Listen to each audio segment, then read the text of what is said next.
guys, I'm going to read the book. Granny, Rasati Granny. Are you ready? Ready. Rasati Granny lives alone. ராசாத்தி பாட்டி நடந்து சென்றார். Granny is a shopkeeper. பாட்டி ஒரு கடைக்காரர். Her basket is her shop. அவரது கூடை தான் அவரது கடை. Her shop on the end.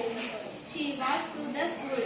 கூடையை கடையில் வைத்துக்கொண்டு பள்ளிக்கு நடந்து சென்றார். A tamarind tree before the school. That is Granny's place. புளிமரத்துக்கு அருகே தான் பள்ளி இருந்தது. அதுதான் அவரது இடம். Granny opens her shop. கடையை திறந்தார். Pencil, eraser and pens are there. Pencil அடைலவர் லெட்டி இருந்தது. Candy stick, color candy available.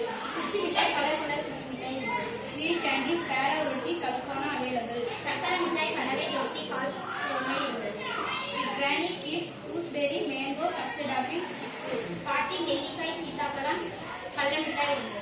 1 rupee balloon, 5 rupee kite, 10 rupee spine card, more and more available. 1 ரூபாய் பலூன் 5 ரூபாய் கட்டம் 10 ரூபாய் பம்பரம் இன்னும் நிறைய பொருட்கள் இருந்தது. Children buy snacks from her. குழந்தைகளுக்கு தின்பண்டம் கொடுத்தார். School got closed. பள்ளி கதவுகள் மூடப்பட்டது. Shop also got closed. கடையையும் மூடினார். Granny walked home. வீட்டிற்கு நடந்து சென்றார். How many things are there in Granny's basket? கூடையில் எத்தனை